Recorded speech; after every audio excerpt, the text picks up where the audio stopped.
portem més d'un any d'aquestes tertúlies, debats de l'últim dimarts de mes, cosa que ens fa un ple de satisfacció, us omplirà de satisfacció a vosaltres al pensar que durant l'època del solstici d'hivern la suspendrem i tornarem l'any 2023. Però mentre ens podeu dedicar al consum desaforat i a tot això sense tenir-nos en compte.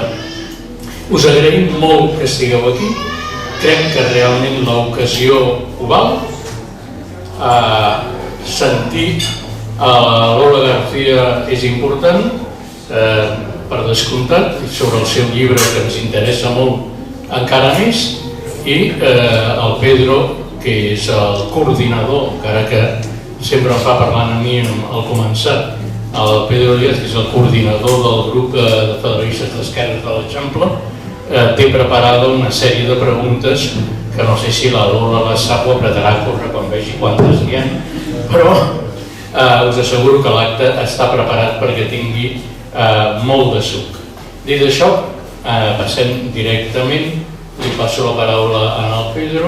Com sempre, hi haurà un temps per les intervencions, que com toca sempre qualsevol que interviu això, us hem de demanar que siguin el més concises possibles perquè n'hi puguin haver el major nombre. Moltes gràcies y té la paraula al Pedro y después la Lola. Muchas gracias, Jordi. Ante todo, muchas gracias, Lola, porque sé que tu tiempo tiene escaso. Gracias por estar aquí. Y hoy estamos aquí, no se nos olvide, para que todos compréis este libro y lo leáis. Esto no estaba preparado.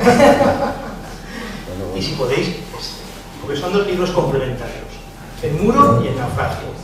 El naufragio quizás nos habla de los relatos desde el punto de vista de lo que pasaba por aquí en la Generalitat, y el muro según lo que pasaba en la Moncloa.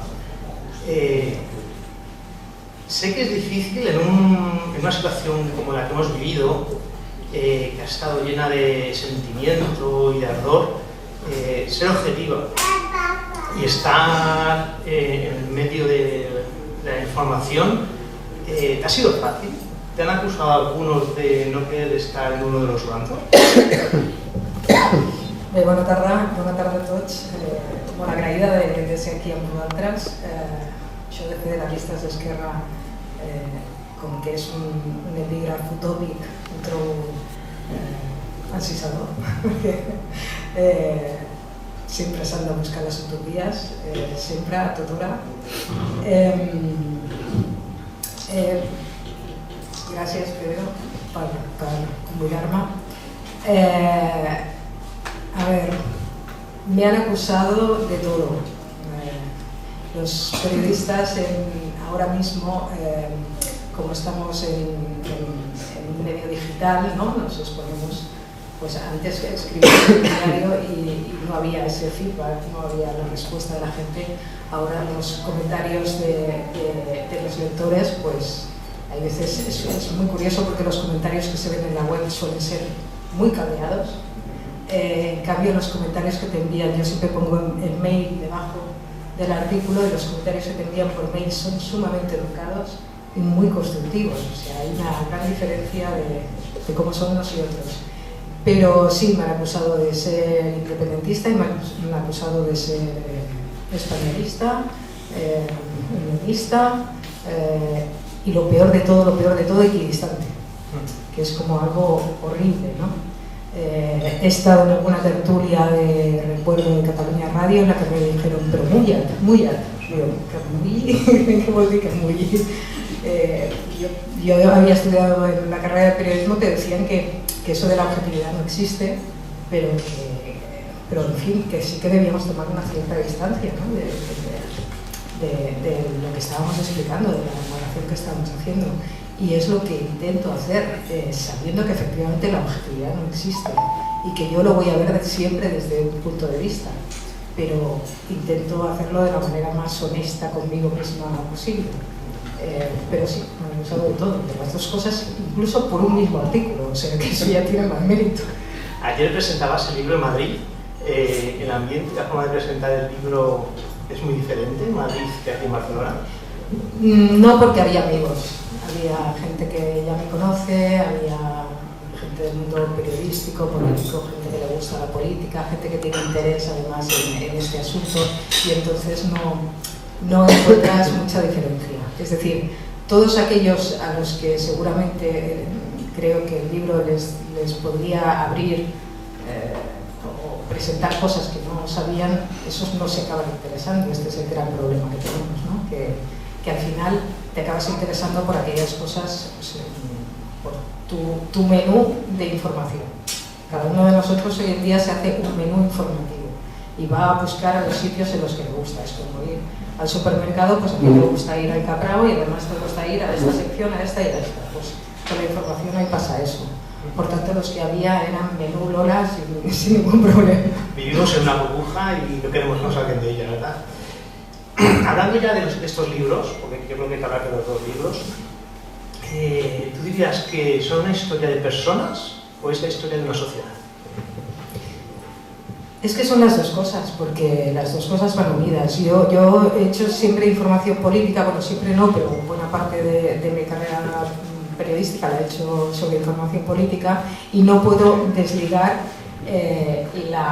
las personas que hacen la política de la política que hacen. Es que es muy difícil. Creo que incluso el carácter de esas personas imprime los acontecimientos que vivimos. Y entonces no es lo mismo un dirigente que otro, incluso aunque estén en el mismo partido.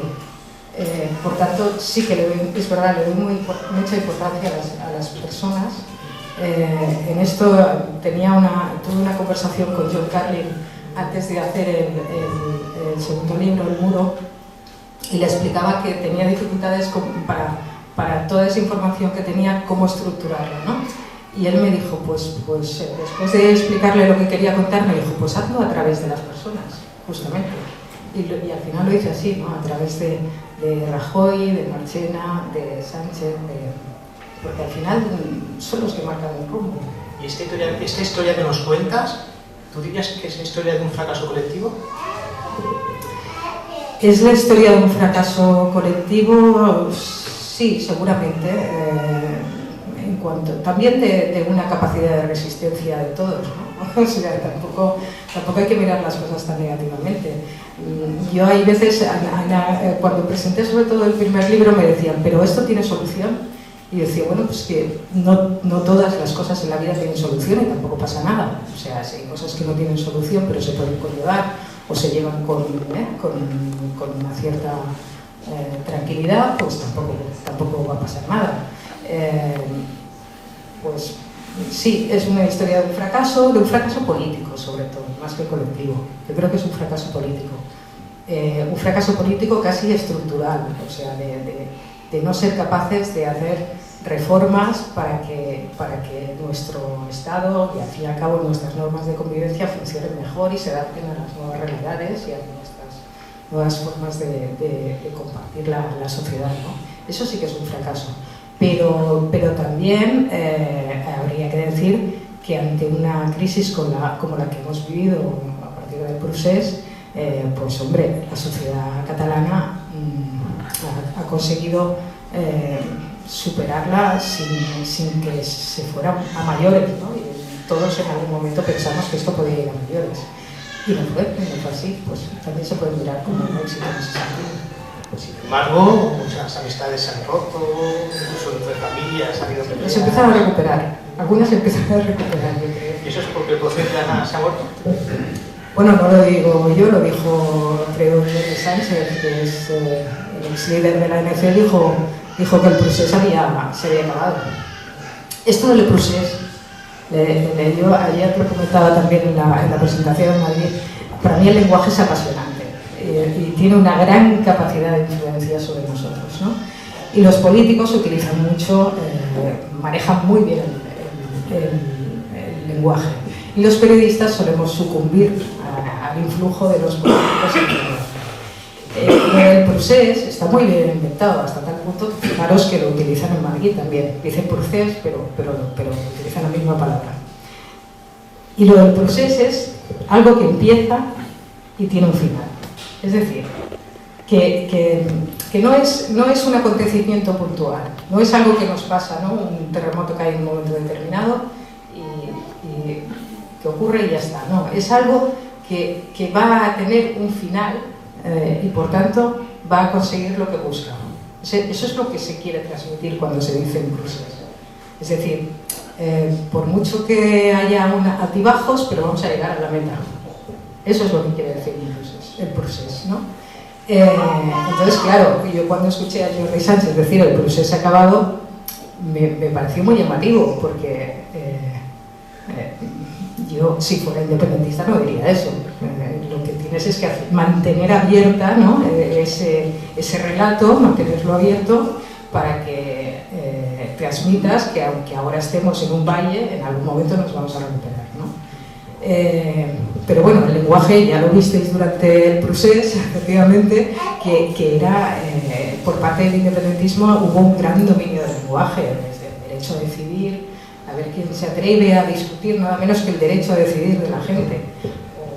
No sé, pero montones de expresiones que han hecho fortuna. Ahora estamos, si os fijáis, en un momento en el que se están buscando el lenguaje del post-procés y por tanto de la búsqueda de, si no de soluciones, sí que al menos de una componenda, ¿no? Y entonces empiezan a surgir palabras como desinflamar, desinflamar, que es, pues bueno, eso, calmar las cosas, ¿no? Igual de decir, bueno, vamos a calmar un poquito, dicen, vamos a desinflamar. Y por parte del independentismo dicen desjudicializar, que eso no existe en ningún sitio. ¿Qué es desjudicializar? Que judicializar no existe. En todo caso, tú estás haciendo unas leyes para intentar revertir los efectos de unas decisiones judiciales o para intentar conseguir que las decisiones judiciales vayan por otro lado, pero desjudicializar, ¿a quién vamos a desjudicializar? Pero bueno, son palabras del nuevo momento.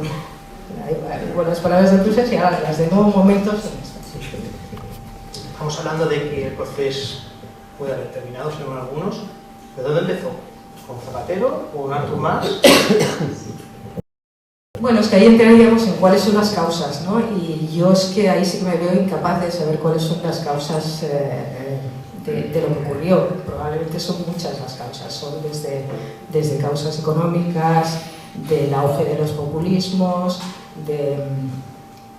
de incompetencia de determinados líderes políticos en ese momento, causas históricas, de muchos tipos. Yo creo que hay, entonces, ¿cuándo lo sitúas? Pues hay gente, yo en el naufragio, por empezar, en algún momento elegí el momento aquel en que Artur Mas tiene que entrar en el Parlamento en helicóptero, ¿no? Porque me pareció muy significativo que todo el movimiento, por ejemplo, 15M y ANC surgieron básicamente con 2 o 3 días de diferencia. O sea, eso ya debe dar que ahí está viendo, ¿no? Se está moviendo algo que aquí toma una forma y en otros sitios toma otra forma, pero que probablemente tienen orígenes comunes. Hay gente que lo sitúa en la primera consulta que hubo en Arenys, ¿sí? Que lo sitúa por tanto antes. Bueno, yo creo que las cosas históricamente no tienen un inicio, se lo ponemos nosotros, ¿no? Pero es algo que se va agrandando, ¿no? Y ahora que Mariano Rajoy está haciendo la competencia como periodista deportivo, ¿tuvimos mala suerte de encontrarnos con este personaje en ese momento? Pero estoy viendo como periodista deportivo, ¿eh? Un balón es un balón, ¿eh? Alemania es Alemania. Alemania es Alemania. No, si publicáramos nosotros algo así, en fin.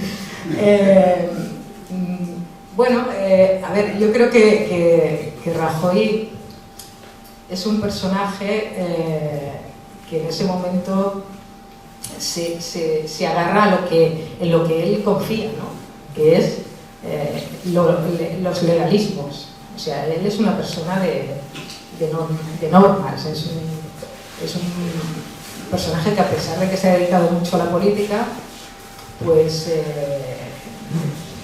no le cabe en la cabeza, a un registrador de la propiedad no le cabe en la cabeza que alguien se pueda empezar a saltar la Constitución alegremente una, otra y otra vez. O sea, eso no entra en su cabeza, es que no le resulta absolutamente inexplicable. eso es lo que le hace pensar inicialmente que en algún momento van a parar. O sea, esto no puede seguir así, es seguro, ¿no? Entonces va dejando pasar las cosas, ¿no? Además tiene enfrente a Artur Mas, que es otra persona a la que él conoce y que cree que es un político pues, de la convergencia de toda la vida. Yo creo que ahí también hay un error por parte de Rajoy y del PP de pensar que están tratando con convergencia, la convergencia de toda la vida. Y ahí es cuando ya se está produciendo cambio en convergencia, ¿no?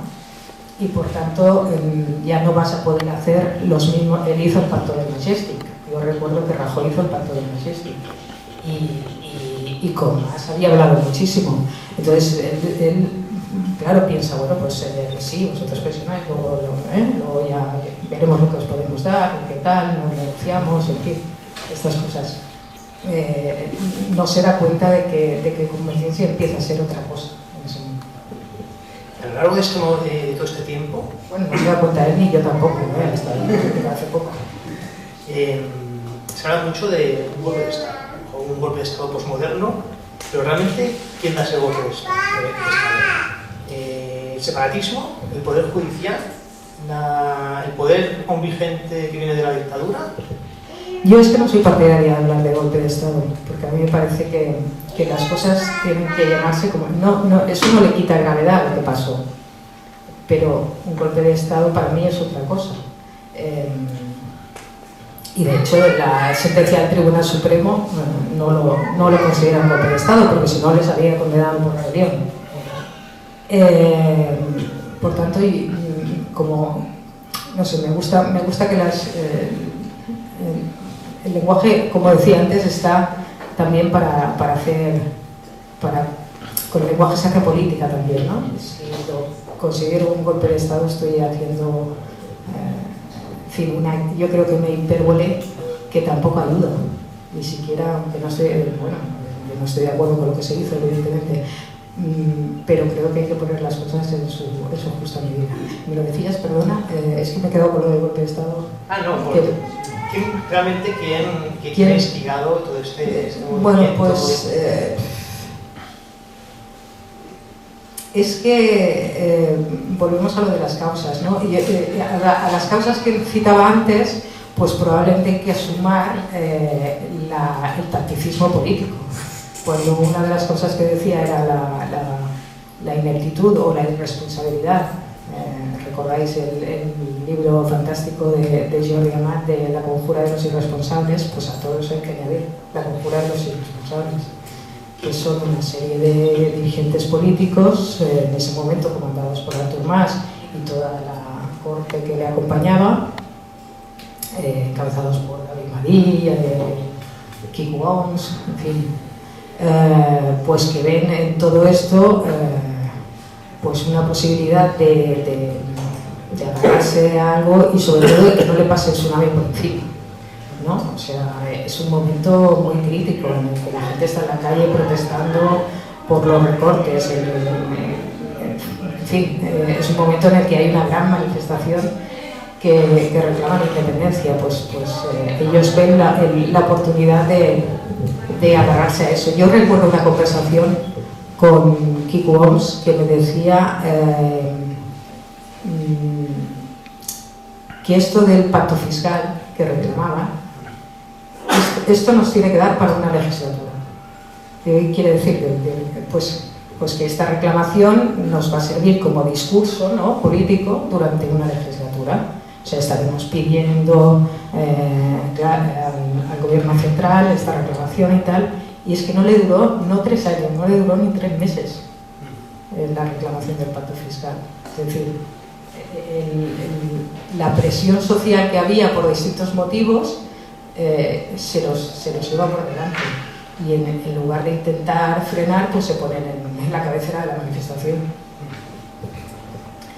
Ahora, sin embargo, no tenemos a Mariano Rajoy, no tenemos a Artur Mas, está Pedro Sánchez y quizás el PSC. ¿Es puro tactismo o quiere llegar a algún sitio? ¿Tú qué piensas? Bueno, yo creo que tiene claro el tema de la desinflamación, como ellos dicen, ¿no? Es decir, yo creo que en un principio tiene claro que tiene que bajar el volumen de lo que se dice, y eso lo hacen desde el primer momento. A continuación llega cómo hacemos para que, cuando estaban los independentistas en la cárcel, pues cómo hacemos para intentar pues, que eso se arregle, pues para bajar también en cierto modo el discurso de la represión y de, no sé, en fin, del victimismo y de todo eso, ¿no? Entonces hay un momento que no sabe muy bien si opta por los indultos o opta por esto de la reforma de la sedición.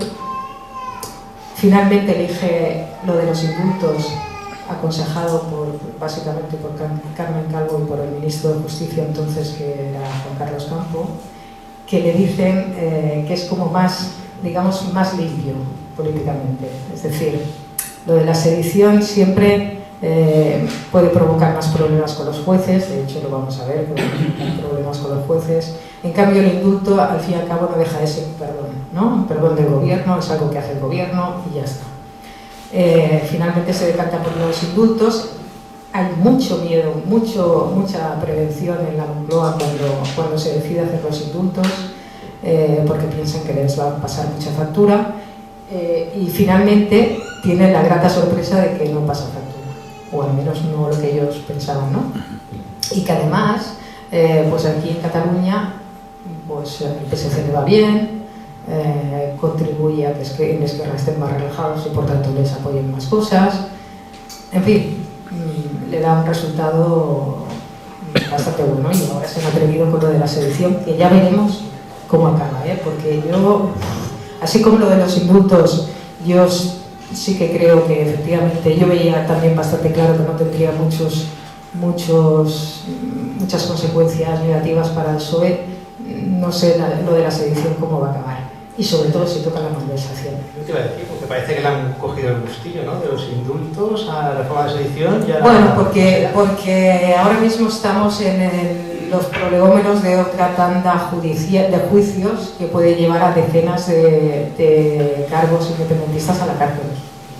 O sea, creemos que se acababa, pero no, esto no. Hay como unos 30, 40 dirigentes que están acusados de malversación y de desobediencia, y la malversación es un delito que ha ido aumentando las penas a golpe de casos de corrupción de la última década. O sea, debemos ser uno de los países europeos con unas penas más elevadas por malversación, derivadas de la crisis financiera y de todo lo que nos ha pasado, vamos, desde rato, pasando por en fin, todos los delincuentes habituales, Bárcenas y demás. Entonces, las penas por malversación son muy altas. Y claro, eso puede provocar que el año que viene ingresen en prisión a lo mejor 20 o 30 personas del independentismo catalán. Con lo cual se daría el curioso caso de que los jefes, digamos, estarían en la calle y los subordinados estarían en la calle. Y ese es el motivo por el cual lo de la malversación lo permite. Y adiós desinformación, entonces. Y adiós desinformación, volvemos a tener que ver la idea. El procés, has comentado que bien pudo ser una respuesta ante un estallido de una crisis social que fue manejada por el independentismo. ¿Y la izquierda del PSOE lo ha sabido manejar? ¿Le ha quedado espacio? Es que en un comienzo todo el tema del proceso hace mucho daño, yo creo, al PSOE y al PSC en especial, al PSOE también, y a la izquierda de los socialistas también. Por todo eso que decíamos antes, del discurso del derecho a decidir. Todo esto empieza con lo del discurso del derecho a decidir. Claro, para un partido de izquierdas, revertir ese estado de opinión favorable a queremos votar, que nos dejen decidir a nosotros, ¿cómo lo haces? O sea, no es nada fácil, no es sencillo, por mucho que uno considere pues, que en un sistema democrático no siempre someter a votación de la gente es lo más adecuado, no siempre lo es. O sea, no todo tiene que pasar por la democracia directa, hay que combinar democracia directa, democracia representativa, depende sea, hay mecanismos, ¿no? Ninguno es perfecto, evidentemente, pero no tiene por qué ser un mecanismo más democrático que el otro. Otro de los lenguaje que decíamos, radicalidad democrática. ¿Esto qué dicen? Radicalidad democrática. ¿Cómo que radicalidad? La democracia es la democracia, con sus problemas, con sus agujeros, y con sus virtudes, ¿no? Pero radicalidad democrática. Entonces, claro, discurso del derecho a decidir, de la radicalidad democrática, a ver cómo lo combates desde una posición de izquierdas. Es muy complicado. Entonces, en ese momento sufren una auténtica tensión interna tanto los socialistas como a la izquierda de los socialistas, sea Comunes, Podemos o Iniciativa o Izquierda Unida. Lo que pasa es que después, bueno, pues como los acontecimientos fueron los que fueron en 2017, eso ya se acaba resituando, ¿no? Y acaba encontrando cada uno de esos partidos su lugar. Y aunque Podemos o los Comunes hablen mucho de un referéndum, en realidad no desea ningún referéndum.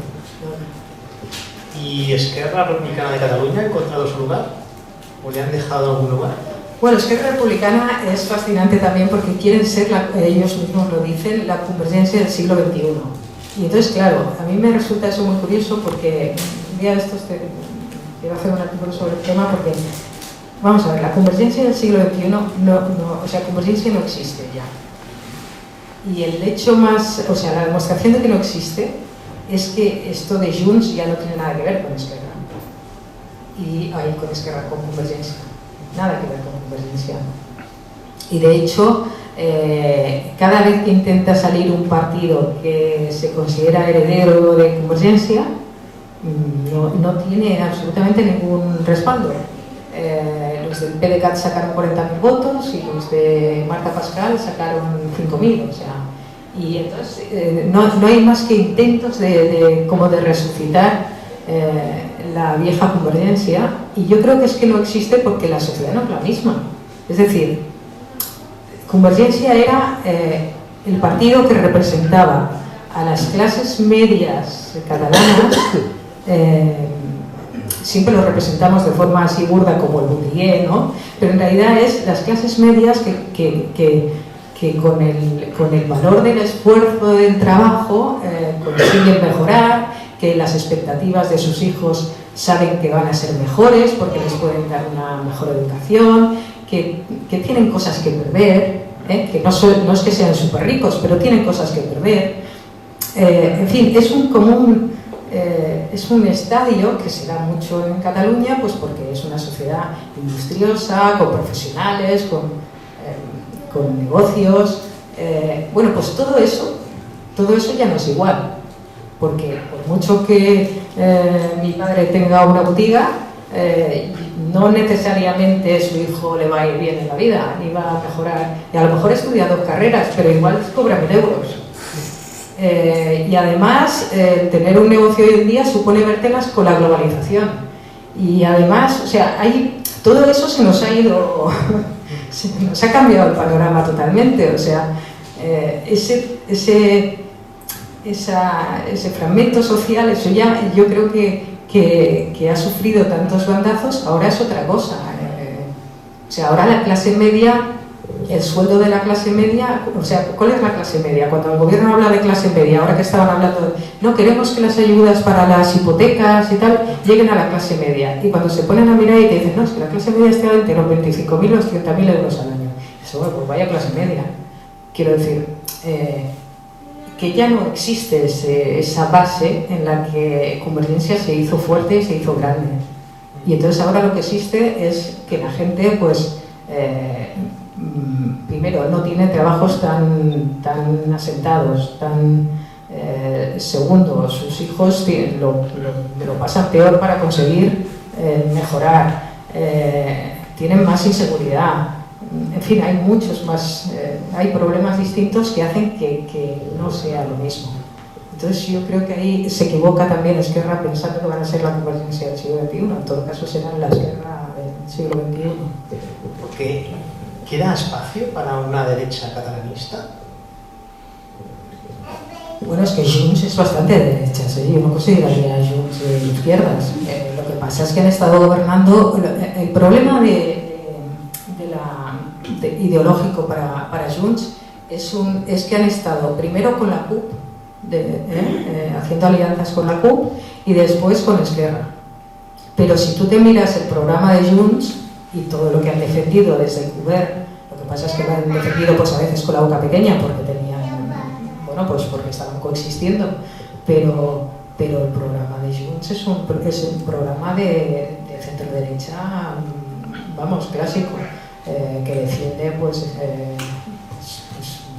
sectores privados de sanidad o de educación, que defiende pues en fin,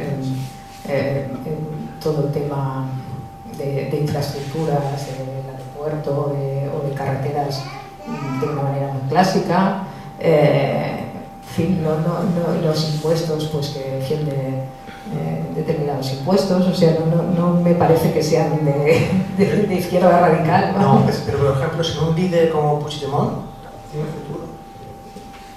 ¿Un futuro en qué sentido? Como algo político. Es que Puigdemont es lo menos político que hay. A ver, Puigdemont para empezar es periodista.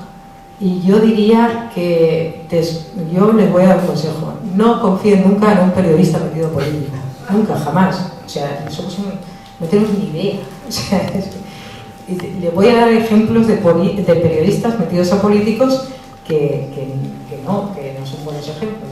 No es Carles Puigdemont, pero tenemos a Díaz Ayuso, por ejemplo, también es periodista metida a política.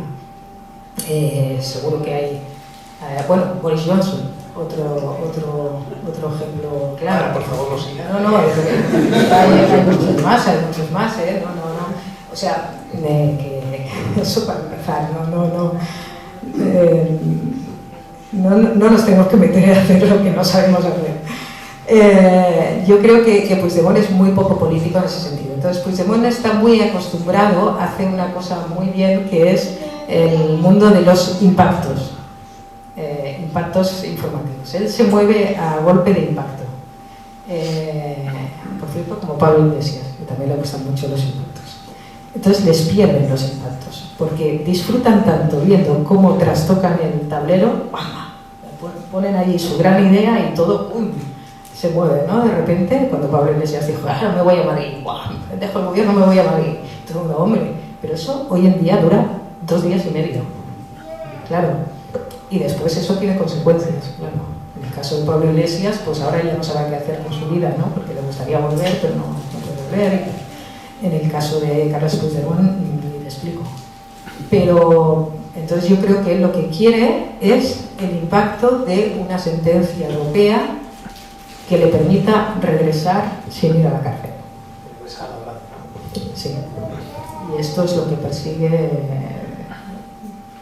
Vamos, es su principal objetivo, pues para decirle al Estado hay que dar eso.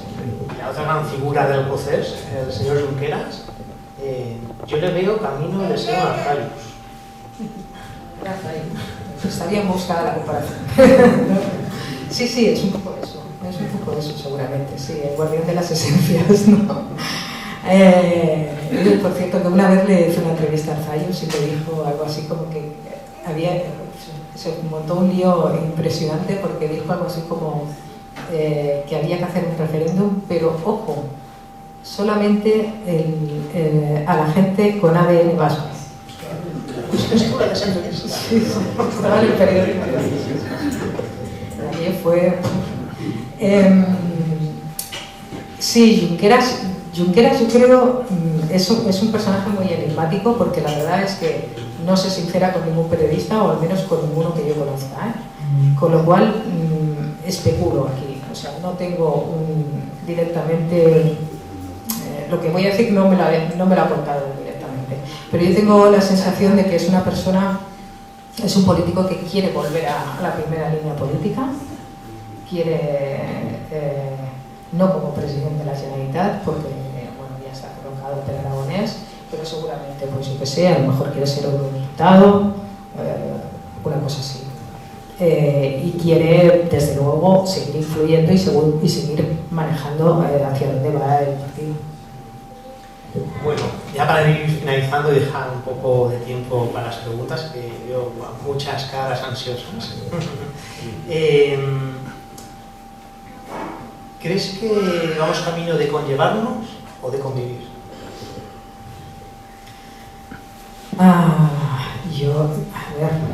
Primero tenemos que convivir entre nosotros. O sea, si convivimos entre nosotros, me refiero entre catalanes, pues ya nos conllevaremos con el resto de España, ¿no? Pero nosotros tenemos que convivir y me parece que lo estamos consiguiendo, sí, con todas las dificultades, pero yo creo que se consigue. Yo es que es verdad que han pasado todas esas cosas que decís, ¿no? O sea, a veces cuando el independentismo decía que no era verdad, que la gente no discute, sí, claro que sí, que se han perdido algunas amistades, y ha habido momentos tensos y cosas, pero creo que se está recuperando una cierta normalidad, ¿no? Dentro de que todos sabemos que no se acaban las cosas y que aquí nadie va a ganar. Es que estamos divididos a la mitad y por tanto nadie va a ganar.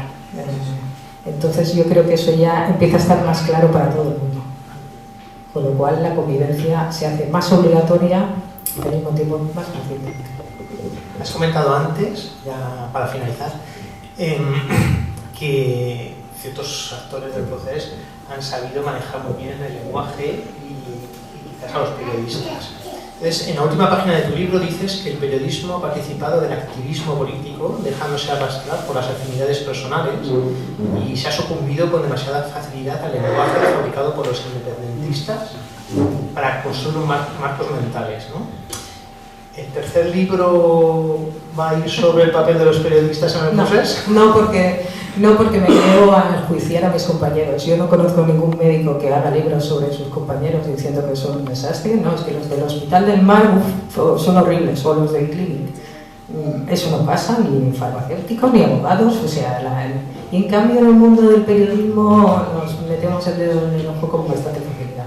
Con lo cual, yo antes no me refería a lo de manejar, lo de que los políticos hayan manejado a los periodistas, sino yo en eso me refiero a que los periodistas, como somos personas, pues seguramente nos dejamos llevar por lo que nosotros sentimos también. Entonces creo que la intensidad emocional de algunos años, de los que hemos vivido, pues ha provocado que algunos periodistas, o bastantes periodistas, se dejaran arrastrar con mucha facilidad hacia las posiciones por las que ellos se identificaban.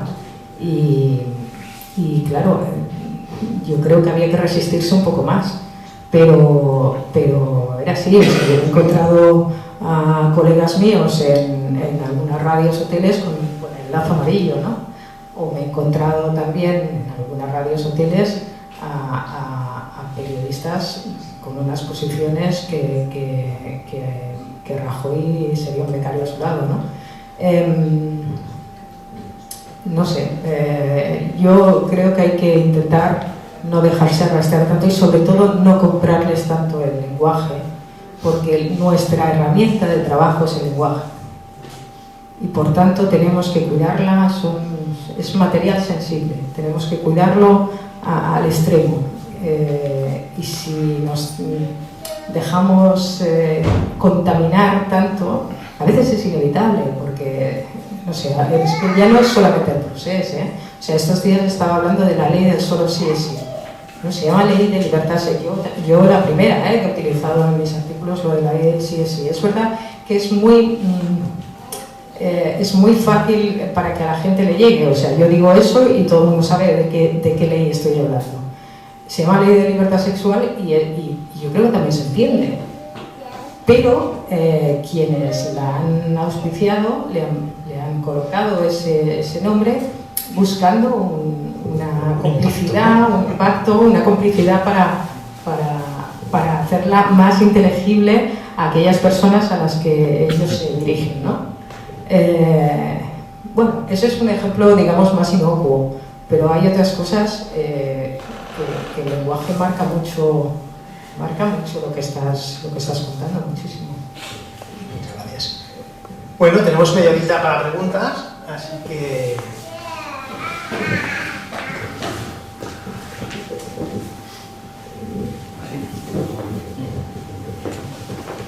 Sí, gracias.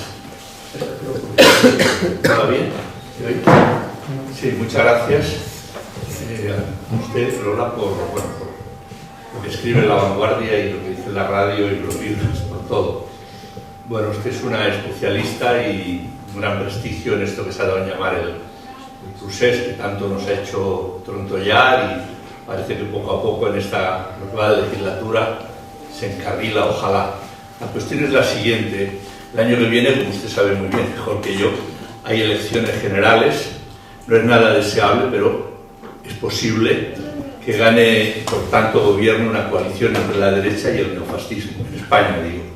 Entonces, la cuestión es, si usted le ha dado vueltas, qué impacto que podría suponer específicamente, no ya sobre toda España, que es muy grande, pero específicamente sobre la actual situación en Cataluña, que busca horizontes y busca salir adelante, qué podría suponer un gobierno tan agresivo, a mi modo de ver, una coalición de esas características para Cataluña. Muchas gracias. Gracias. A ver, sí, claro que le he dado vueltas y la verdad es que yo no tengo una bola de cristal, no sé qué puede pasar. Es una opción que puede ocurrir, según las encuestas eso está ahí. La respuesta más sencilla y la que da a todo el mundo es que si eso ocurre, el independentismo va a subir aquí de nuevo.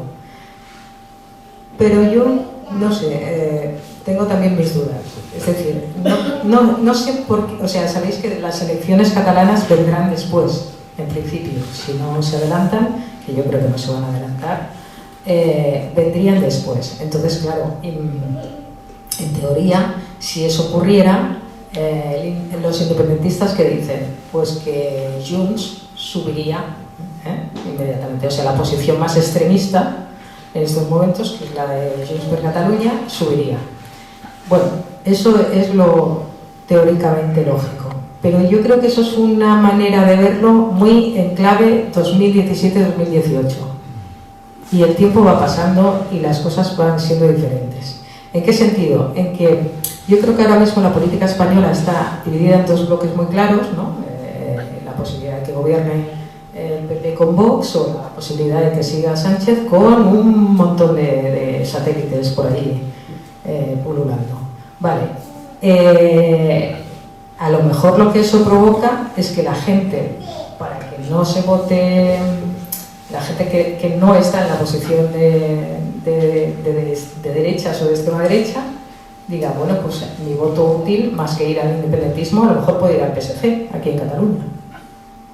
Porque estás intentando frenar, ¿no?, a una posición más extrema, al PSOE en el caso de las generales, ¿no?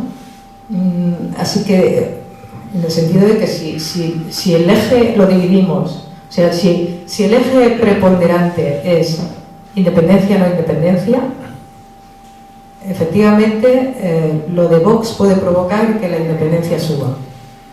Pero en la medida que no estamos en el 2017-2018, en el que el eje preponderante es este, a lo mejor estamos en una posición más de que lo que prima para la gente es derecha o izquierda, o derechos o no derechos, respeto por determinados derechos o no, pues a lo mejor la gente pasa a votar opciones de izquierda más que opciones independentistas, o se reparten. O sea, no demos por hechas, por sentadas muchas cosas. De cara a las catalanas próximas, porque evidentemente si gobernara el PP y Vox durante una legislatura entera, nos iríamos a un periodo ya que sí que creo que aquí pasarían cosas importantes. Sería, pero bueno, eso ya no es futurible. No, jo volia dir...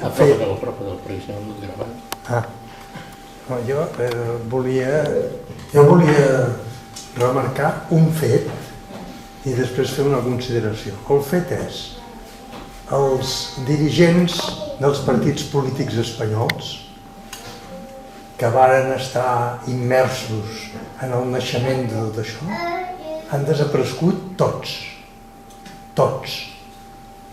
Els d'aquí volen permanèixer. I aquesta per mi és una diferència molt important.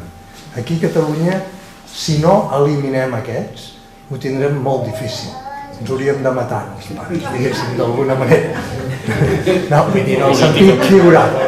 I la consideració és que jo crec que tu apuntaves una cosa que és absolutament veritat, però que s'ha d'anar molt més lluny, que és que la societat és molt diferent. A mi m'agradaria veure, perquè no ho veig a dintre del periodisme i tal, què pensa la joventut, la gent que té fins a 25 anys o 30 anys, perquè el món és enormement diferent. Ens han colat un món enormement diferent pràcticament sense donar-nos compte. I estem immersos en aquest món i hi ha una gent, nosaltres mateixos, que d'alguna manera encara vivim en el món anterior, però no hem entrat en el... I això per mi és un canvi social bàsic. Doncs mira, el nostre especialista en temes d'enquestes, el Carles Castro, ha fet unes quantes pàgines dedicades a la gent jove, no? Si el jovent era més independentista o menys. I el resultat és que efectivament allò que es deia que l'independentisme anirà pujant perquè els joves serien més indepes i per tant això era increixendo, no s'està donant, ni molt menys. No sé quin és el motiu, però no s'està donant. I de fet, l'última manifestació que va haver-hi important de l'independentisme, la de l'11 de setembre, devia ser, la gent no era precisament jove, més aviat al contrari. És a dir, que el terra ara mateix, el que sosté ara mateix el vot independentista és més aviat la gent més gran que no la gent més jove. I no sé per què, segurament, no sé si és que aquests joves o no els interessa la política o estan pensant en altres coses, sinó, en fi, no sé cap on aniran, però és evident que aquesta solució no la tenen al seu radar.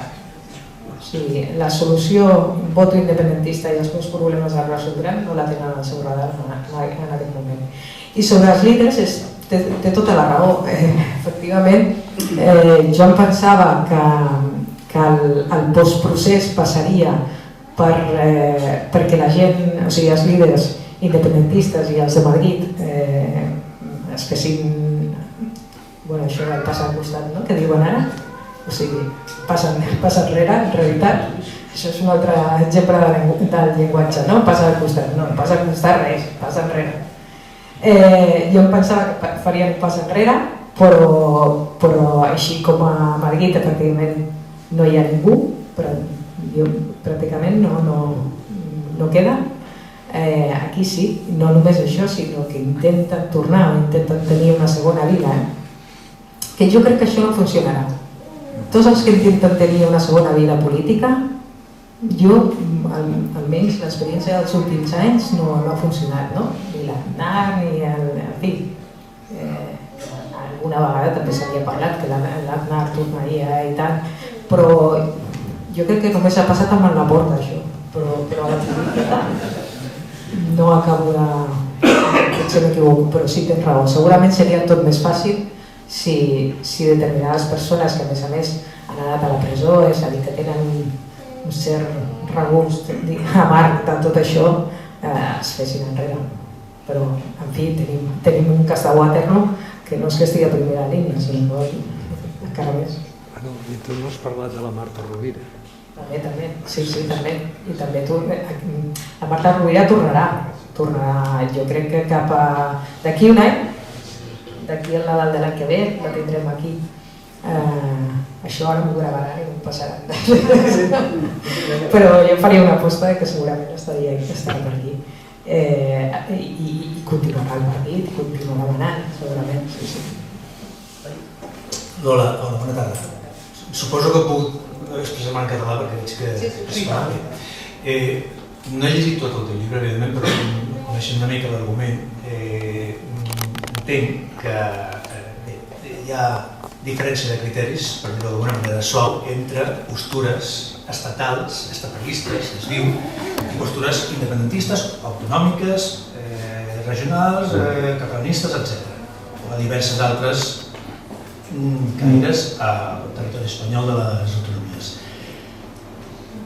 Bé, jo volia connectar això amb el teu ofici de periodista per preguntar, evidentment no tenim la bola de vidre, però sí alguna tècnica, és a dir, tal com has esmentat que els metges són corporativistes i mai es tiren terra bruta uns als altres, els periodistes està passant tot el contrari. Segons qui els alimenti, perquè ens entenem, tenen una opció i informen d'una manera o l'altra. I això també crea un clima, una opinió pública, que l'opinió pública potser es podria dir que no existeix, és l'opinió mediàtica que la crea. Bé, aleshores, com podríem establir de quina manera, quina ètica es podria establir, fins i tot legalment parlant, codi deontològic, un codi perquè gent com Eduardo Inda no sortís a la televisió, per exemple. O bé, gent que enverina l'ambient i fa veure, magnifica aquestes diferències, aquesta bretxa, aquest mur entre diferents punts de vista. Perquè ara recentment he llegit que hi ha una emissora de ràdio amb molts seguidors que està proclamant que la dona de Pedro Sánchez no és una dona, etc. Barbaritats que són de jutjat de guàrdia, literalment parlant, però que es toleren i convivim amb elles. Sentim aberracions i no ens acabem. El Parlament, la seva pròpia paraula indica, és un Parlament, un lloc on parlar, és un insultador, és un lloc on la gent s'esquidassa. Si donen aquests exemples polítics que han de donar exemple, què podria fer la premsa per educar a l'opinió pública en lloc d'enverinar-la? Què creus tu que es podria fer? Gràcies. Jo no sé què es podria fer. La veritat és que, a veure, aquestes coses estan passant a tot arreu. O sigui, no és que passin aquí només, està passant a tot arreu. O sigui, a la resta de països desenvolupats i democràtics passa el mateix. O sigui, si ens fixem al Regne Unit, imagina't, estan més o menys aquí, estan igual. Jo considero que la gent, o sigui, és molt important l'actitud de la gent. Si l'Inda, com dius, surt a una tele, és perquè la gent es posa a la tele i el vol veure. Clar, què és abans, no? Si la influència dels mitjans sobre la gent o que els mitjans fan el que la gent vol. Perquè abans el retorn de la gent era més difícil. O sigui, el tenies, però d'una manera molt més amorteïda, no? Per exemple, les teles tenien dades d'audiència o els diaris sabíem si venien tants exemplars de diari.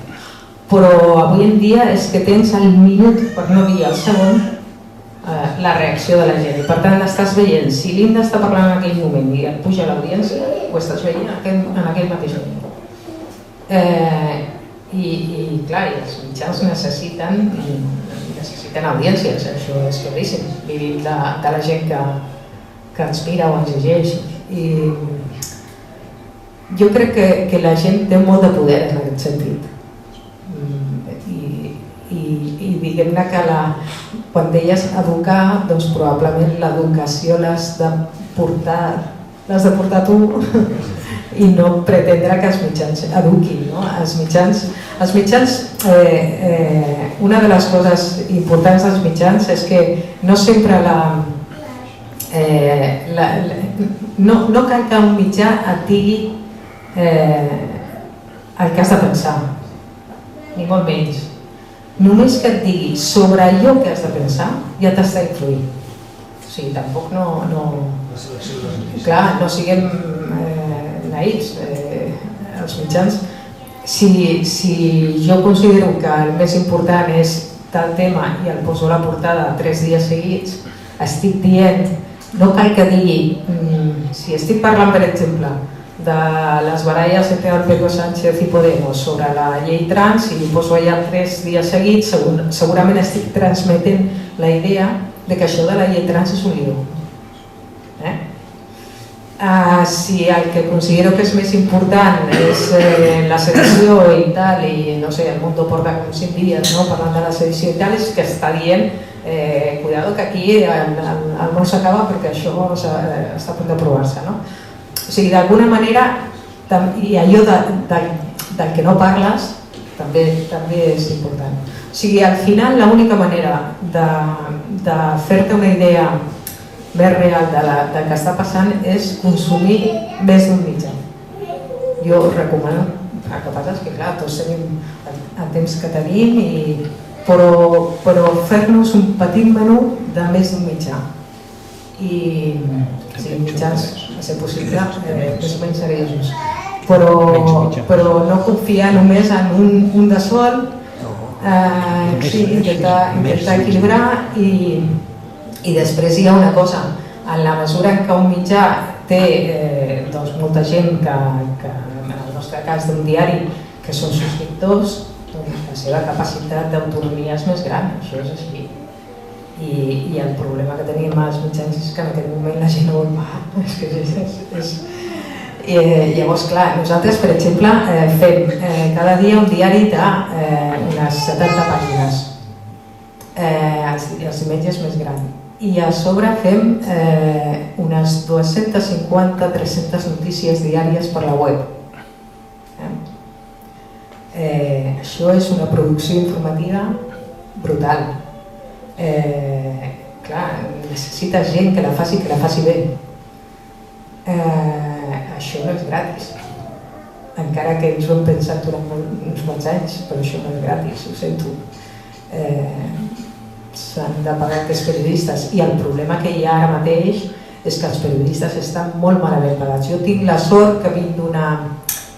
soc més gran, tinc 55 anys, fa molt de temps que he aconseguit un estatus que em permet fer coses que probablement els més joves i en d'altres mitjans, també tinc la sort de treballar en un diari que et permet una mica treballar els temes amb una mica més de tranquil·litat, no? Però avui en dia tot és ràpid i no es pot treballar bé, perquè és una quantitat d'informació la que la gent demanda i després al final el que passa és que la gent també acaba absolutament amb el cap com un timal. O sigui, al final ja no saps, la informació per internet té això, no? Que tu quan veus el que passa és que és el futur, però quan veus un diari tu saps que el periodista o els periodistes, aquell mitjà t'està dient això és important i per això ho poso aquí i ho poso més gran i li dono tota la pàgina i en canvi això, encara que sembli molt cridaner, però el poso per aquí perquè en realitat és menys important.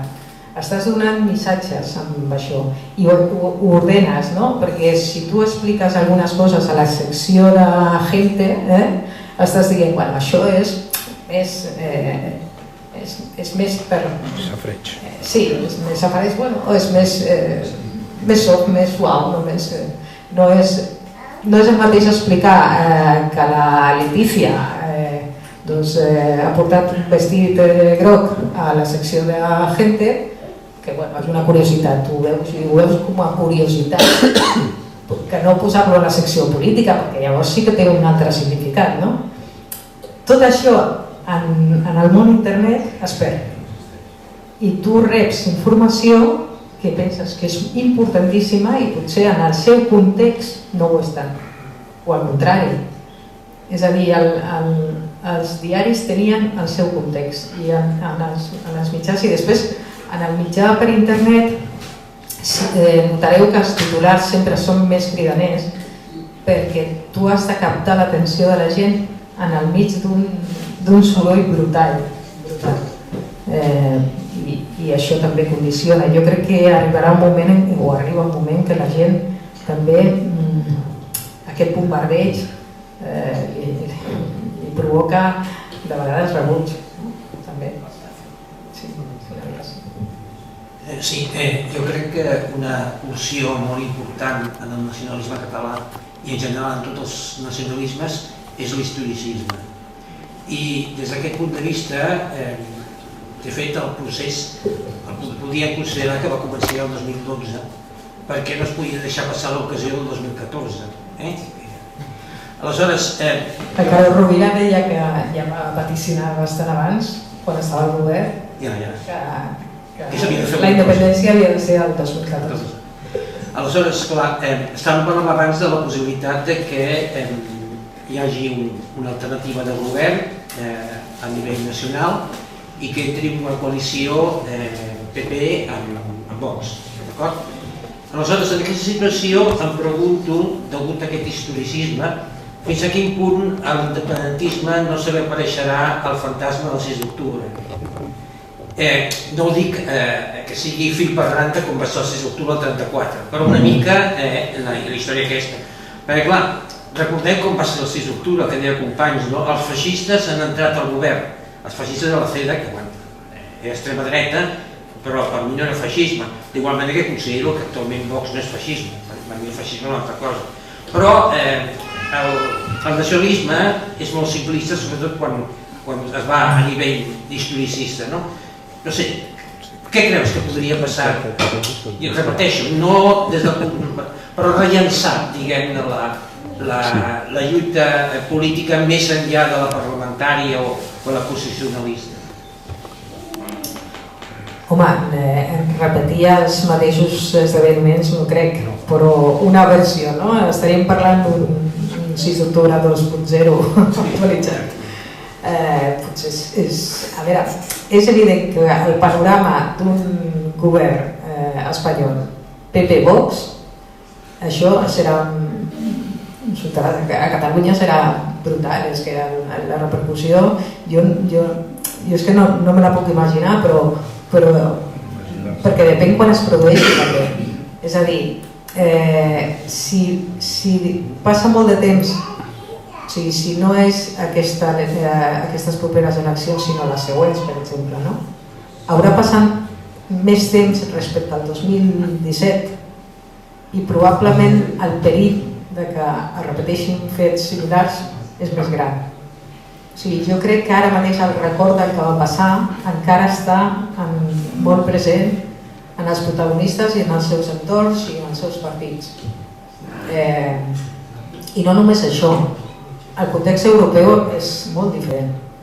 És a dir, ara mateix, pensar que Europa podria trobar alguna mena d'empatia mínima amb fets així, en un context com el que estem, que hi ha hagut un Brexit, que hi ha una guerra, que hi ha una inflació, que a més, jo crec que trobo que és bastant difícil. Que això, aquesta part, la tractem poc. Jo en l'últim llibre he intentat gratar una mica amb això perquè és important també el context europeu. I jo crec que els independentistes ho saben també. Saben perfectament que aquell moviment de simpatia que van tenir arran de l'octubre i fins i tot abans, perquè s'ho treballàvem molt, s'ho treballàvem amb periodistes i amb polítics de tota Europa, ara no el tenen. No el tenen en absolut. Més aviat al contrari. I per tant saben que ara no és factible. Determinades coses no serien contraproduents per ells. Ara que això pot alimentar, pot engreixar el seu suport, sí, això és que pot ser. Sí, voy a recordar una frase ya absolutamente tópica. Es la economía estúpida. Quiere decir que los nacionalismos, todo ese tipo de aspectos o tecnologías políticas solo tienen un interés, como casi todo en la vida, los intereses económicos. ¿De dónde aprende Convergencia, es decir, la Sagrada Familia, Pujol y compañía? ¿De dónde aprenden todo esto? ¿De Franco? ¿Del franquismo? El franquismo tenía un sentido del poder patrimonial, como lo ha tenido Convergencia, Pujol y todos sus entornos aquí en Cataluña, y como lo siguen teniendo los que continúan con unos u otros nombres. ¿Por qué? Porque es la nuestra, porque es nuestro todo esto, excluyendo de una manera poco ortodoxa a la vista del tiempo que llevamos a todo lo demás.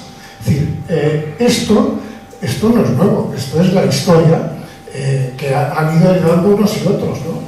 O sea que... Pero ojo que los acontecimientos que pasaron y que detonaron el procés, o sea, los líderes que detonaron el procés no son precisamente la familia Pujol.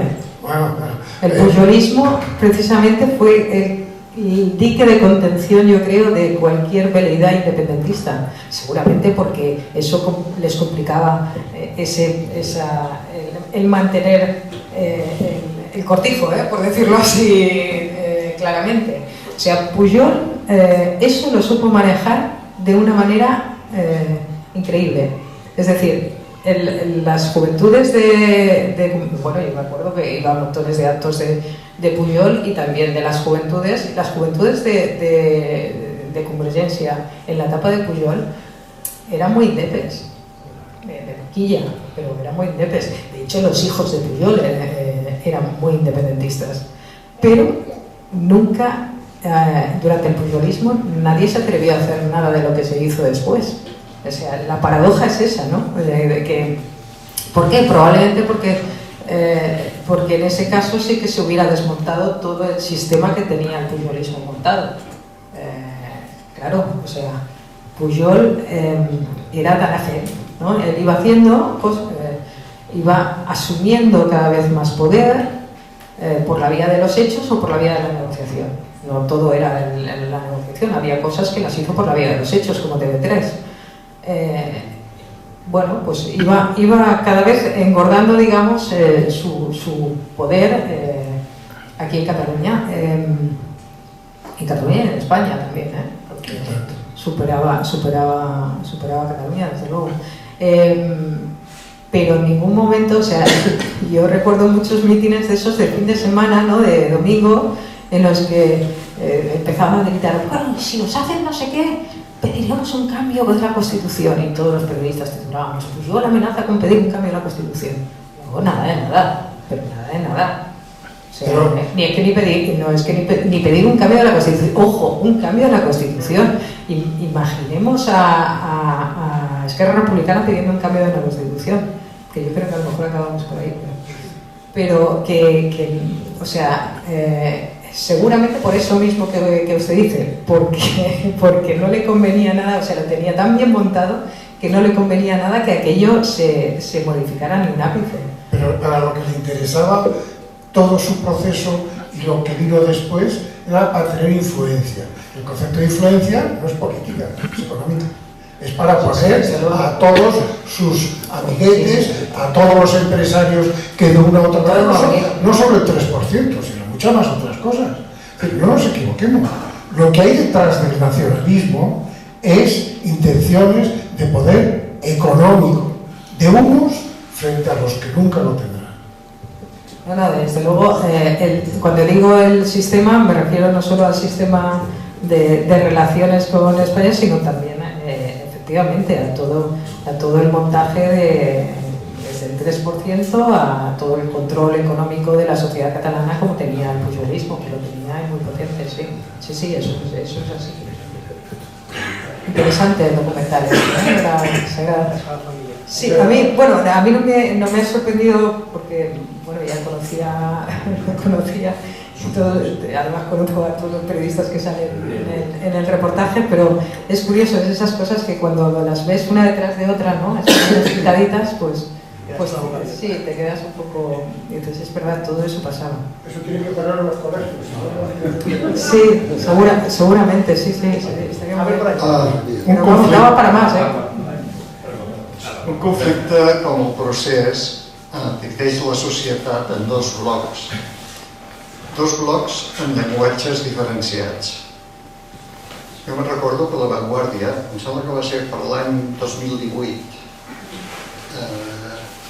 va abordar aquest tema i crec recordar l'entrevista amb un basc que està com especialitzat en superar conflictes tornant a crear un llenguatge comú que permeti comunicar-se als dos blocs.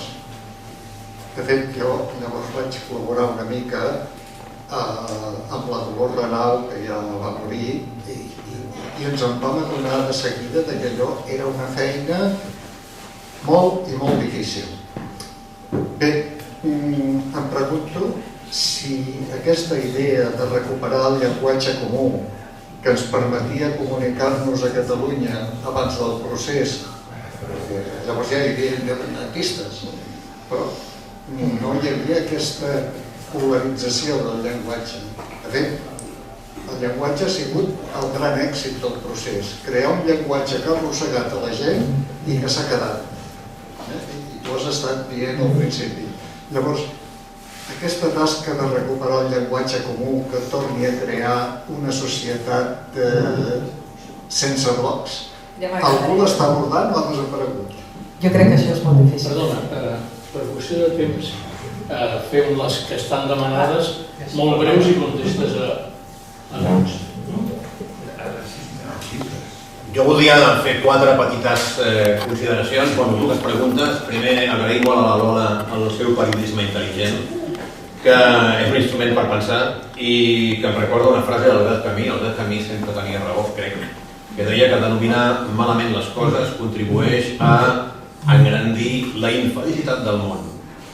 Em palmo amb l'anterior interventor, és a dir, una de les tasques que potser l'esquerra de debò, les esquerres no han fet, és no adequar-se prou a utilitzar el llenguatge de forma coherent i fent servir aquest llenguatge per contrarrestar el marc mental que altres volen dibuixar.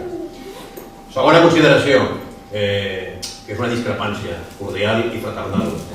Tu has dit que t'agradava molt el caràcter utòpic de federalistes d'esquerres. Jo crec que potser utòpic és el concepte general del federalisme, però que hi ha persones que creuen en la pàtria dels humans i que creuen que es pot construir des d'una mentalitat, d'una perspectiva progressista i associada i cooperadora, això és evident, és un fet, existeixen. Dues preguntes. Ja sé que no hi ha boles de cristall ni perspectives massa encertades, però la sentència del Tribunal Judicial de Gran Bretanya sobre la no recurrència del referèndum a Escòcia pot servir perquè alguns dels menys il·lusos s'ho plantegin aquí. I última pregunta, és pensable algun trasbals geotectònic a les properes eleccions municipals del mes de maig, que són les primeres que vindran? Moltes gràcies i en sèrio felicitats. Gràcies. El més breu que puguis. El més breu que puguis. Primer de tot, moltes gràcies, Lola, per la teva presentació. Només uns comentaris, a la línia també del que ha dit el company, ja és en plan amic, que evidentment nosaltres com a federalistes i europeistes som utòpics, però també som molt de tocar de peus a terra.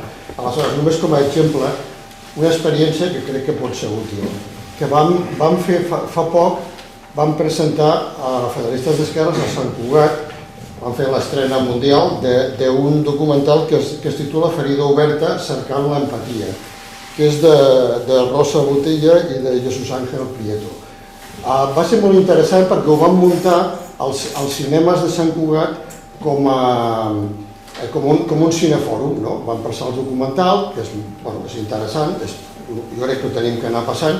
Està rodat fa 4 anys i són una sèrie de testimonis sobre els sentiments que es van produir amb tots els trencaments, amb el tema del procés. Aleshores, hi ha una sèrie de temes, només unes pinzellades molt ràpides. Per exemple, hi ha un, que en concret és una de les persones que surten al documental, que és aquest Tres Serres, em sembla que és? Sí, que ell diu que el procés per alguns de nosaltres ha estat una gran oportunitat. Tota una declaració. Hi ha altres que evidentment destaquen que ho van passar molt malament pels dos cantons, el qual és molt interessant. Hi ha testimonis molt interessants perquè és un document de fa 4 anys, però són entrevistes a unes 30 persones, força interessant. Hi ha alguns que diuen que van estar a punt d'anar-se'n altres que després del procés estan dient, i aquests són del sector independentista, que estan dient que estan recomanant als seus fills que com això veuen que no va, que se'n vagin, molt curiós també, i ja per acabar, que el Cineclub, vull dir, van constatar, perquè nosaltres a Sant Cugat invitem a tothom i van venir també independentistes. Aleshores va ser curiós perquè hi havia una minoria que va expressar que se sentien enganyats pels seus líders. Molt interessant també aquest tema.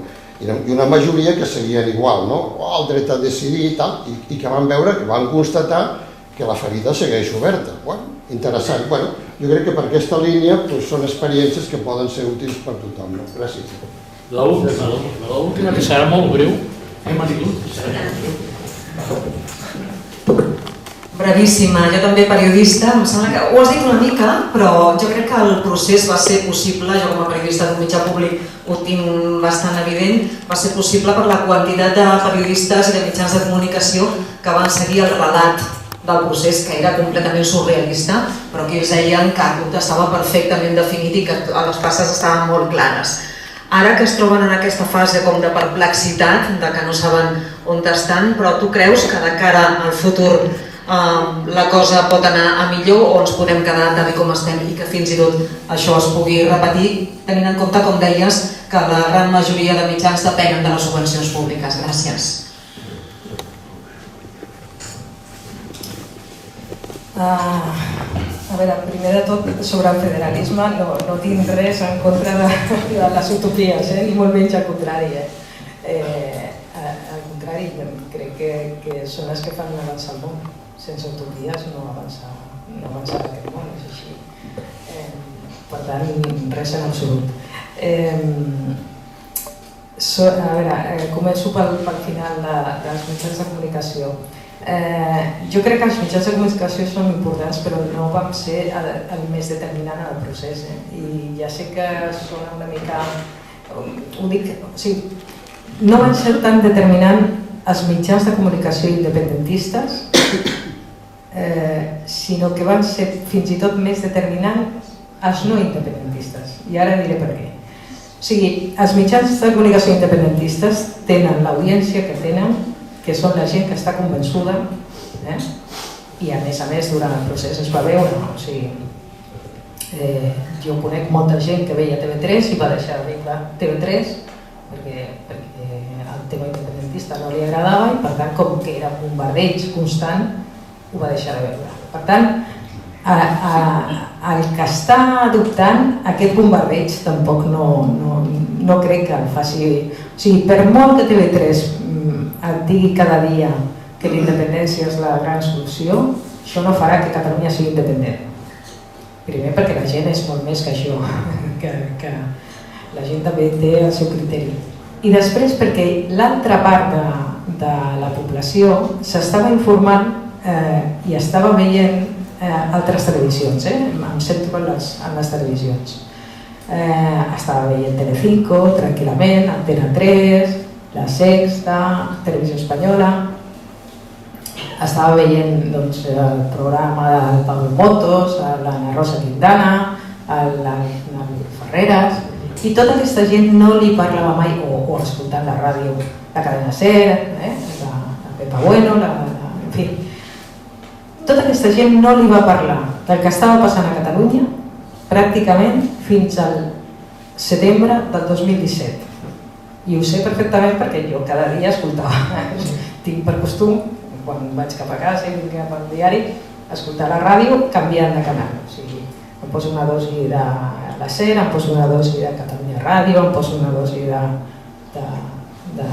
Onda Cero, coses vaig passant, estàvem parlant d'altres coses que no tenien res a veure amb el que estava passant aquí. Algun dia, excepcionalment, passava alguna cosa i llavors descobrien, mira quin escàndol, tal, però tornava a la seva agenda. Per això abans deia que és important l'agenda explícita i la que no hi és.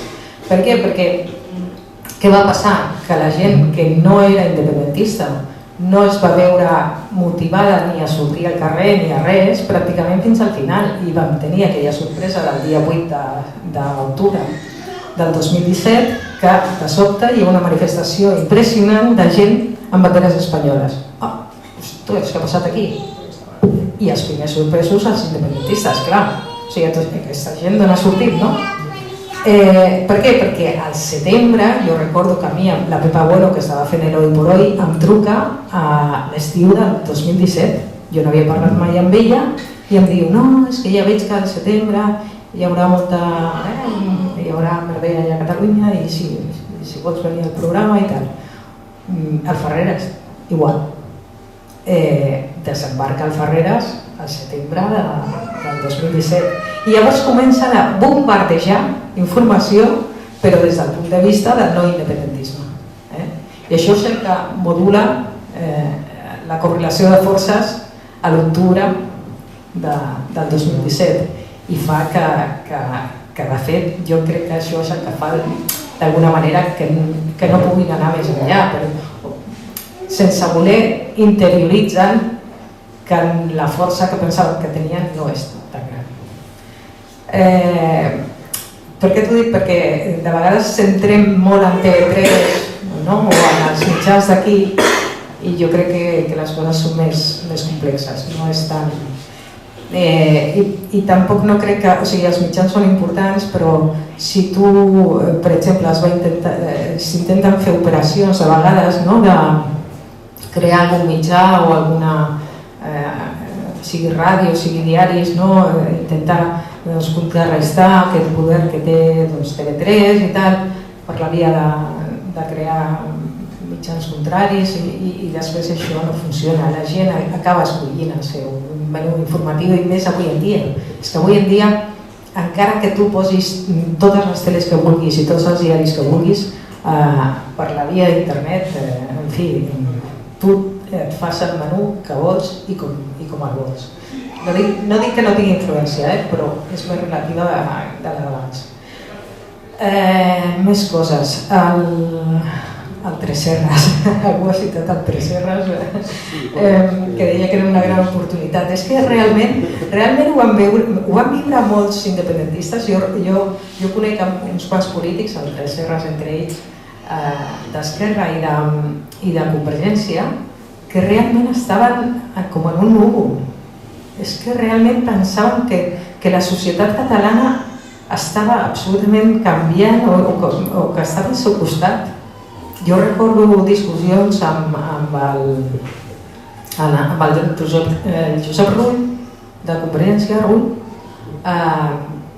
que em deia, no, si és que jo passejo per Terrassa i tothom em diu que anem cap endavant, i jo li deia, bueno, i si passejo per l'Hospitalet? No, perquè a Terrassa també hi ha un barri que és com l'Hospitalet i allà també... Dic, a veure, Josep, una cosa és que la gent et conegui perquè ets conegut i una altra cosa, o sigui, el país és molt variat. No. Jo crec que ells es movien també en un entorn que fa que vegis les coses d'una determinada manera i no vam veure molts polítics independentistes passejar-se per Badalona, per l'Hospitalet, per Prat. Clar, ara mateix jo recordo l'Artur Mas dient un dia és que a mi quan abans amb la crisi, al començament quan feia les retallades que pràcticament no podia sortir al carrer i després ara tota la gent m'abraça. Bueno, tota la gent no. És aquesta... Però a tothom ens passa, no? Segurament jo estic aquí molt a gust i segurament si me'n vaig a un altre fòrum doncs diran coses desagradables. Vull dir, tothom veu les coses, no? Com et veus reflectit en la gent que tens al davant. I segurament el Tresserras ho va viure com una gran oportunitat, segur que sí. I no és el Tresserras precisament una de les persones d'Esquerra Republicana més ortodoxes en el sentit, o sigui, el Tresserras és un tio molt dialogant, una persona amb ganes de discutir i molt racional, no és precisament dels més emotius, perquè és que a més van viure una orgia emocional impressionant. Allò va ser Sí, és que, clar, tu posaves la tele, ara parlàvem de la tele, no? I veies aquelles manifestacions, o sigui, el directe, els directes, aneu en compte amb els directes de la tele, perquè és que et fan ficar-te allà dintre. Estàs en un concert. Tu quan vas a un concert i tothom està, o en un camp de futbol, no? Tothom està allà i tu... la piel de gallina. Els directes de la tele fan una mica això. Tu poses la tele i t'estan fent el minut a minut, no? I ara surt no sé qui i tal, i fem una entrevista, i ara connectem amb el carrer tal, i ara connectem amb l'altre carrer. Tot això et fa com ser-hi allà, no? És molt emocionant. I com que vam tenir moltes manis i molts dies històrics, és que era una narració de dia històric regalada, no? I per tant, allò va ser una energia emocionant. I avui en dia la política són emocions, i és explotació de les emocions. I per tant, en el procés vam tenir tota una demostració de la potència que pot tenir les emocions amb la política, no? Sobre el tema d'Escòcia i les municipals. Escòcia, jo crec que s'emmarca una mica en el que dèiem abans d'Europa, no? És un element més. El que dèiem abans que Europa no està per aquestes històries en aquest moment, jo crec que és bastant evident. I allò d'Escòcia no és aliè el que s'està vivint. Jo m'imagino al Tribunal Suprem, en teoria els jutges són absolutament imparcials, però jo m'imagino els jutges del Tribunal Suprem de Regne Unit deixant la porta oberta a que es pugui fer un altre referèndum, ara, tal com estan les coses al Regne Unit, i home, no sé. Per tant, el clima, l'entorn, influeix en les decisions, encara que ells no siguin ni tan sols conscients, o sí, probablement sí, perquè són persones molt intel·ligents, però que és la demostració que Europa no està en aquesta pantalla, com dirien ells, i per tant, i que durant un temps, jo crec que bastant important, no hi serem aquí. I amb el tema de les municipals, jo crec que pot haver-hi a les municipals, per l'independentisme són superimportants les municipals, perquè seran o sigui, en aquesta lluita que porten Junts i Esquerra, evidentment és importantíssim, o sigui, Esquerra, si no es desfà de Junts ja en aquesta, és que no sé, es penjaran d'un pal perquè realment no poden més, o sigui, volen deixar-los enrere com sigui. El que s'adonaran és que el seu rival ja no és Junts, el seu rival és el PSC. Jo crec que encara estan obsessionats amb Junts, però el rival és el PSC en aquest moment. Segurament Vox no tindrà, jo crec, un gran resultat, i ara em refereixo a les municipals a tota Espanya i autonòmiques, perquè no són les seves eleccions en el sentit de no tenen bons candidats als pobles, a les ciutats, no tenen, presentant-se en unes autonòmiques són l'antiautonomisme per excel·lència, i per tant no crec que tinguin un gran resultat en aquestes, la qual cosa no vol dir que no recuperin per les generals, segons les coses que passin. I aquí, doncs això, és la lluita entre els tres principals partits. Amb l'escenari de Barcelona com a gran... El teatre, el focus estarà sobre Barcelona, i aquí veurem com queda. Jo crec que després veurem molts pactes que trencaran els blocs, el bloc independent. Veurem pactes entre socialistes i Junts, cosa que a Esquerra li posarà els nervis. Sí, uns quants segurament. A veure com queda, però bàsicament serà la Diputació de Barcelona i la ciutat de Barcelona és on hem de posar la lupa, perquè allà és on tindrem una mica el resultat de com estan les forces, la correlació de forces aquí a Catalunya. Sí, sobretot a la Diputació, bueno, a l'Ajuntament també, però sí, donde hay pasta es la Diputación y el Ayuntamiento, pero también donde está más reñido y donde se han dado más palos entre ellos, porque, en fin, el Ayuntamiento viene de lo que viene, de lo que pasó con Colau y tal, y en la Diputación también, entre Convergencia, ¿no? y los socialistas, hay un pacto, y eso siempre ha sido también motivo de disputa. No sé si me dejo alguna pregunta, la verdad. Bueno, nosotros seguro que tendríamos muchas más preguntas. La verdad es que, perdona, no sé, la presentación que más preguntas me ha hecho la gente, y además muy interesante, eso sí te voy a decir. Yo estoy sufriendo. ¿Qué pasará con Jaume Giró? Jaume Giró. Bueno, él te diría que será presidente de la Generalitat. Él ya lo ha dicho. Sí, lo va a intentar. Pues seguro que tenemos muchas más preguntas, pero yo estoy sufriendo porque hay que cerrar la edición de La Vanguardia. Y si no, no la podremos leer mañana. Os invito a todos a leer los libros de Lola, a leerla en La Vanguardia y a escucharla en Catalunya Radio. Y a comprarlos ahora, por supuesto.